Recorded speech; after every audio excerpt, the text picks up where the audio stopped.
correction de l'exercice numéro 91. Donc, c'est le premier exercice qu'on fait de l'année sur les augmentations et sur les réductions.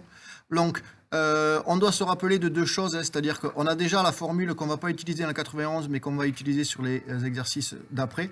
On sait que la valeur finale dans une augmentation et une réduction, c'est la valeur initiale fois le coefficient. Donc ça, c'est notre formule. Il faut qu'on connaisse cette formule par cœur. Donc, il y a trois inconnus, la valeur finale, la valeur initiale et le coefficient.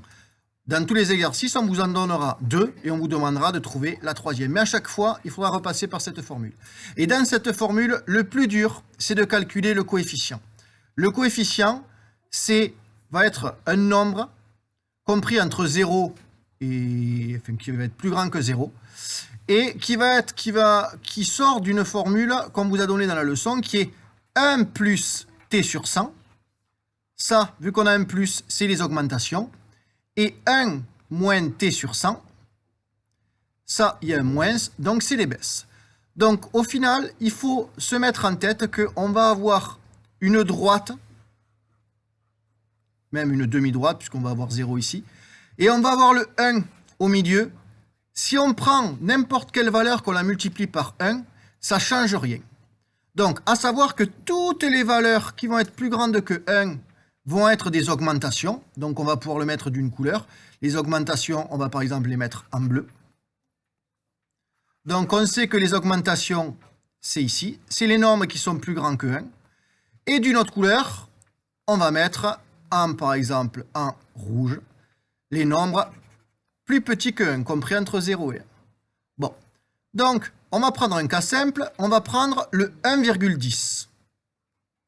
Mais le 1,10... En fait, on s'est décalé de combien? On s'est décalé de 0,10 par rapport à 1. Donc, 1,10, c'est une hausse de 10%. Donc, si on va sur 1,70, ça va être une hausse de 70%. Alors là, dans l'exercice, on va voir des nombres qui sont encore plus grands. Alors, on va voir par exemple 1,99. Il est important 1,99. 1,99, c'est une hausse, Mathis, de 99%. Et si on prend 2,05, ça va être une hausse plus grande que 100%, ça va être une hausse de 105%. Bon, et maintenant on fait la même chose de l'autre côté, on voit de combien on se décale par rapport à 1. Si on prend 0,90, c'est une baisse, parce qu'on est du côté gauche de 1, et c'est une baisse de 10%. Si on prend 0,60, c'est aussi une baisse de 40%. Pourquoi? Parce qu'on s'est décalé de 0,40. Si on fait 0,45, c'est encore une baisse. Et pour aller de 0,45 pour aller jusqu'à 1, il reste 55. Donc, hop, ça fait une baisse de 55%. Bon, quand vous avez compris ce principe-là, logiquement, il n'y a aucune difficulté. Donc, on va repasser et on va regarder dans notre tableau. On commence, on n'a quasiment que des augmentations. Donc, là, c'est augmentation, on les met en bleu. Et là, c'est aussi augmentation, on le sait. Pourquoi on sait que ces nombres-là sont des augmentations? On nous dit en classe, c'est plus grand que 1, donc forcément, c'est une augmentation. Bon, mais c'est parfait. Et le reste, ce sera des baisses. Bon, maintenant, donc, on va essayer de voir une augmentation de 7%. Alors, dans la classe, on m'a dit 1,7. Pourquoi c'est faux, 1,7?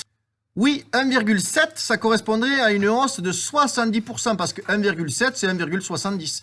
Donc là, non, une baisse de 7%, c'est 1,07. Ok, une augmentation de 110%. On a dit qu'une augmentation de 100%, ben, c'était 2. Donc une augmentation de 110%, c'est 2,10. Ok. Et là, maintenant, c'est pareil, on est à 1,01. Ça veut dire que c'est une augmentation de combien de pourcents? 1,01 étant?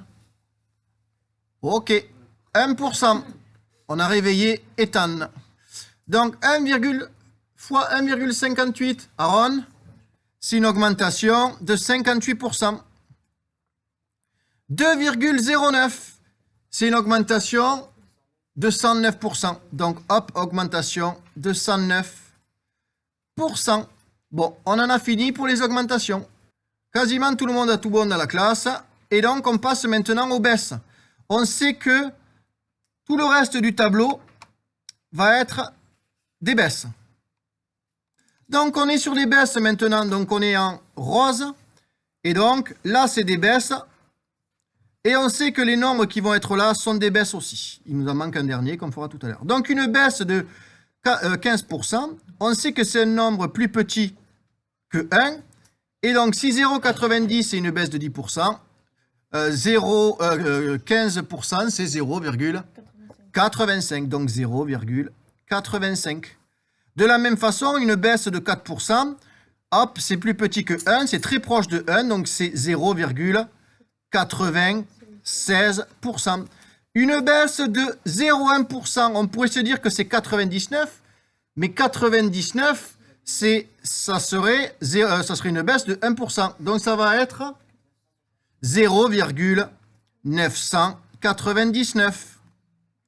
Parfait. On passe au suivant. Et là, c'est un peu plus difficile. Donc là, on sait que c'est une baisse. Donc, pour aller de 855 pour aller à 1, il manque 0,145. Et 0,145, ça fait 14,5%. Donc, en dessous, on a 0 fois 0,53. 0,53, ça fait combien? 35. Ça fait une baisse de... 35%. Pas 35, 0,47%. Donc, c'est une baisse de 47%. Et le dernier, c'était 0 combien? 91. C'est 0,91. C'est une baisse De 9%. de 9%. Cet exercice est maintenant terminado.